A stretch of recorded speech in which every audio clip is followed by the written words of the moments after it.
+3 third semester ethics and value class रे तुमମାନଙ୍କୁ ସମସ୍ତଙ୍କୁ ସ୍ୱାଗତ କରୁଛେ।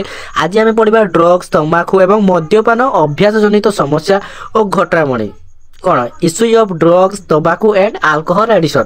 तो मैंने जो आम जाने आम भारत माने खाली भारत कथा कहले हेनी आम जो विश्व में आम मद्यपान निशा द्रव्य व्यवहार केते किसी असुविधा होची, केते जन मृत्यु मुखरे पड़ुछंती, केते घर समस्या देखा जाउची। गोटे किछि कॉस्टली पाठ नै, गोटे तुमने जहाँ देखुचो तुम निजे जहाँ अनुभव करूचो तुम से ही लिखिबो। +2 फर्स्ट सेमिस्टर सेकेंड सेमिस्टर गला नारीवाद विषय थिला, भारतीय नागरिक विषय थिला। वीडियो को देख एवं बुझ। तो पिला माने देखो आज आम पढ़ा निशा द्रव्यर अर्थ बुझाओ और यार श्रेणी विभाग आलोचना कर। What do you mean by drug, discuss it's type. तो निशा द्रव्य ड्रग जोटा को है तो सहीटा हूँ गोटे रासायनिक पदार्थ। यहाँ को सेवन कले आम शरीर और भाव वेग को प्रभावित करे। यह तुम चिंता शक्ति और फिलिंग उपर इफेक्ट पड़े। यह हूँ सुभिन्न डिस्टिंक्ट। सुभिन्न माने जोटा भिन्न है, जोटा पृथक आमर सेटा अलग है। सुभिन्न शारीरिक और मानसिक प्रभाव थी एक रासायनिक द्रव्य। गोटे शारीरिक हो कि मानसिक चाप पड़े मादक द्रव्य सेवन द्वारा। यही द्रव्य को सेवन कले आम शरीर ये जो निशा द्रव्य गुड़िक आम जदि सेवन करवा ताले कौन हम आम शरीर प्रक्रिया और आमर प्रकाश गुड़िक बदलाई देते। आम जो आमर भावभंगी चालीचलन एवं व्यवहार जो कथा कहबार शैली सबू को से निशा द्रव्य सेवन द्वारा बदलाई दे थाए। अर्थात शरीर जो भाई कार्य करने कथा से परिवर्तन आसे। शरीर भल भाव में कार्य कर न था जो चिंता कर शक्ति एवं कहते ना कथा निशा द्रव्य सेवन करने द्वारा जिते सब माने मिथ्या जिन किसी पाठ बाहर ना सब सत ही बाहर से परिवर्तन नकारात्मक दिग उपर प्रतिष्ठित। यह गोटे सकारात्मक दिग नुहे, यहाँ गोटे बहुत खराब कथा है। ये जो निशा द्रव्य लोक मैंने सेवन कर कौन से गोटे खराब अभ्यास। यही रासायनिक द्रव्य को डाक्तर परामर्श उचित परिमाण औषध भाव में सेवन कर किंतु डाक्तर बिना परामर्श दीर्घ दिन धरी यही द्रव्य को व्यवहार करने बेआईन अटे।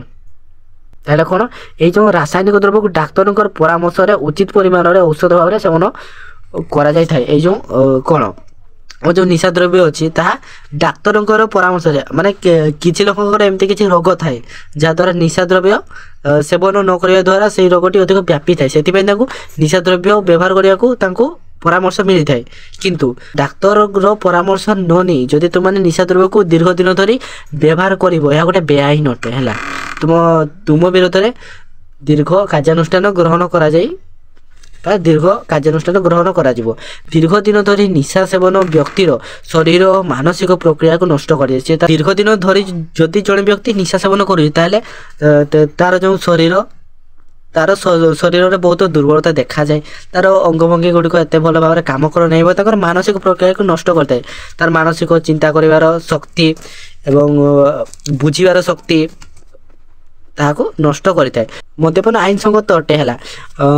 मद्यपान करने को आईन तुम मना करू ना मद्यपान कर ना बोले किंतु यदि अत्यधिक मात्रा तुम मद्यपान करुच ताहले गोटे तुम शरीर पर क्षतिकारक सब्यस्त हुए।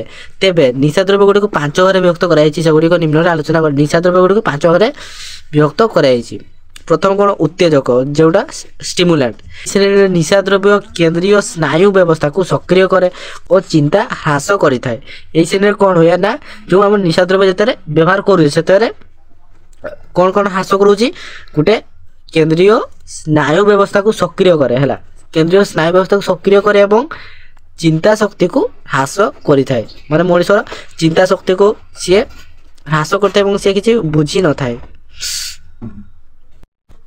ताहले कौन कोकेन अच्छी गोटे कोकेन एवं हेरोइन इत्यादि को उत्तेजक द्रव्यर अंतर्भुक्त करा जाय थाए। बहु दिन धरी यहाँ को व्यवहार कले शरीर ओजन कौन हाथ गोड़ सरू हो जाए और तांकर चिंता शक्ति ह्रास पाई थाए। निद्रा दूर हो जाए और अस्तव्यस्त लगे।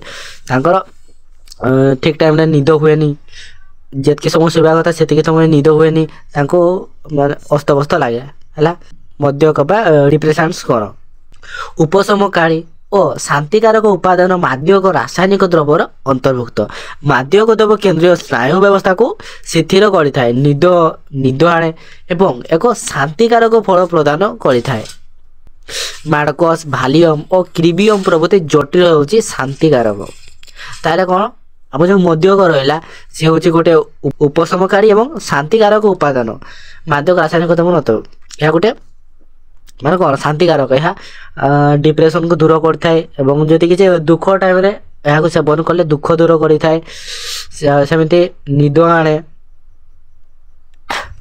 ନିଦ ହେଉନଥିଲେ ନିଦ ଆସିବ, ଶାନ୍ତିକାରକ ଫଳ ପ୍ରଦାନ କରିଥାଏ। ଆମର ମଦ୍ୟକ ତାର କ'ଣ କ'ଣ ଅନ୍ତର୍ଭୁକ୍ତ ରହିଲେ ମାଣ୍ଡକସ୍ ଭାଲିୟମ୍ ଆଉ ଗୋଟେ ଲିବିୟମ୍ ପ୍ରଭୃତି ଜଟିଳ ହେଉଛି ଶାନ୍ତିକାରକ। ଆଉ ଗୋଟେ ରହିଲା ଆମର ମତିଭ୍ରମଣକାରୀ ହେଲୋସିନୋଜେନ୍ସ। ଏହି ଦ୍ରବ୍ୟ ସେବନ କଲେ ଶୁଣିବା ଓ ଦେଖିବାର ଭ୍ରମ ସୃଷ୍ଟି କରେ। ଯେତେବେଳେ ଆମେ ମତିଭ୍ରମକାରକ ବ୍ୟବହାର କରୁଛେ ସେତେବେଳେ କ'ଣ ହେଉଛି ନା ସେତେବେଳେ ଆମର ଯେଉଁ ଶୁଣିବା ଓ ଦେଖିବାର ଭ୍ରମ ସୃଷ୍ଟି କରେ। ଆମେ ଉଚିତ ଭାବରେ ଠିକ୍ ଭାବରେ ତାକୁ ଦେଖିପାରୁନାହୁଁ ଏବଂ ଗୋଟେ କଥା କହିଲେ ଆମକୁ ସ୍ପଷ୍ଟ ଭାବରେ ଶୁଣାଯାଏ ନାହିଁ। କେତେବେଳେ ଶୁଣାଯାଏ ଯେତେବେଳେ ଆମେ ମତିଭ୍ରମରକ ବ୍ୟବହାର କରିଥାଉ। ଏହାକୁ ସେବନ କରୁଥିବା ବ୍ୟକ୍ତି ଏକ ନିର୍ଦ୍ଦିଷ୍ଟ କଥାକୁ ଭିନ୍ନ ରୂପରେ ଦେଖାଯାଏ ଓ ଶୁଣାଯାଏ। ହେଲା, ତୁମେ ଯଦି ଗୋଟିଏ ଜିନିଷକୁ ଦେଖେଇବ, ଯେମିତି ଗୋଟେ ବଲ୍ଟା ଯେମିତି କ୍ରିକେଟ ବଲ୍ଟା ସାମ୍ନା ଆଡ଼ୁ ଆସୁଥିବ କିନ୍ତୁ ତୁମକୁ 10ଟା ଦେଖାଯିବ, 10ଟା କି 3ଟା ସେମିତି ଦେଖାଯାଇଥାଏ। ଗୋଟେ ମଣିଷକୁ 2ଟା ଦେଖାଯାଇଥାଏ। ତ ସେମିତି ମାନେ ସ୍ପଷ୍ଟ ଭାବରେ ସେମାନେ କିଛି ଶୁଣିପାରୁନାହାନ୍ତି। ଗୋଟେ କଥା କହିଲେ ସେମାନଙ୍କୁ ଅନ୍ୟ କିଛି ଶୁଣାଯାଇଥାଏ। କେତେବେଳେ ଯେତେବେଳେ ଆମେ ମତିଭ୍ରମଣକାରକକୁ ବ୍ୟବହାର କରୁଛେ। ଏକ ପ୍ରକାର ଦ୍ରବ୍ୟ ଅତ୍ୟନ୍ତ ବିପଦଜନକ, ଏହା ବ୍ୟକ୍ତିକୁ ମୃତ୍ୟୁ ମୁଖରେ ପକାଇଥାଏ। ଏହି ଦ୍ରବ୍ୟ ବ୍ୟବହାର କରିବା ଦ୍ୱାରା ଗୋଟେ ମଣିଷକୁ ମୃତ୍ୟୁ ମୁଖରେ ମଧ୍ୟ ପକାଇଥାଏ। ତ ଏଥିପ୍ରତି ସାବଧାନ ରୁହନ୍ତୁ ଏବଂ ଏହି ଦ୍ରବ୍ୟ ଗୁଡ଼ିକୁ ନିଜେ ସେବନ କରନ୍ତୁ ନାହିଁ। ଏବଂ ଯଦି ତୁମର ବନ୍ଧୁବାନ୍ଧବ କି ତୁମର କିଛି ପରିବାରର କେହି ସେବନ କରୁଛନ୍ତି ତ ଏହାକୁ ବିରୋଧ କର। ଓକେ, କାନାବିଜ୍, ଗଞ୍ଜେଇ, ହାସିମ, ଚରସ ଓ ଭାଗ ଇତ୍ୟାଦି ଗଞ୍ଜେଇ ଶ୍ରେଣୀର ମାଦକ ଦ୍ରବ୍ୟର ଅନ୍ତର୍ଭୁକ୍ତ। ଏବେ ଜାଣିବା କ'ଣ ଗଞ୍ଜେଇ ବା କାନାବିଜ୍, ଗଞ୍ଜେଇ, ହାସିମ, ଚରସ ଓ ଭାଗ ଇତ୍ୟାଦି ଗଞ୍ଜେଇ ଶ୍ରେଣୀୟ ମାଦକ ଦ୍ରବ୍ୟର ଅନ୍ତର୍ଭୁକ୍ତ। ଚରସ ଗଞ୍ଜେଇରୁ ପ୍ରସ୍ତୁତ ହୁଏ। ଚରସ କେଉଁଠାରୁ ପ୍ରସ୍ତୁତ ହୁଏ? ଗଞ୍ଜେଇରୁ। ଗଞ୍ଜେଇ ଓ ଚରସର ଧୂଆଁକୁ ଗ୍ରହଣ କରାଯାଏ। ଏହାକୁ ବ୍ୟବହାର କଲେ ମାନସିକ ନିର୍ଭରଶୀଳତା ବଢ଼ିଯାଏ ଓ ଜଣେ ବ୍ୟକ୍ତି ଏଥିରେ ଅଭ୍ୟସ୍ତ ହେଲେ ସେ ଆଉ ଛାଡ଼ିବାର ନାହିଁ। ଏହି ନିଶା ବ୍ୟକ୍ତିର ସମୟ ଓ ଚଳପ୍ରଚଳ ସମ୍ପର୍କୀୟ ବିବେକ ବୃଦ୍ଧି ବଦଳାଇଥାଏ। ତାହେଲେ କ'ଣ ଯେତେବେଳେ ଆମେ ଏହି ଗଞ୍ଜା ବା ଗଞ୍ଜେଇଟି ବ୍ୟବହାର କରୁଛେ, ଆଉ କ'ଣ ଭାଙ୍ଗଟା ରହିଲା ସେଟା କ'ଣ? ସେଟା ବି ଗୋଟେ ଗଞ୍ଜେଇର ଅନ୍ତର୍ଭୁକ୍ତ ବା ଗଞ୍ଜାର ଅନ୍ତର୍ଭୁକ୍ତ।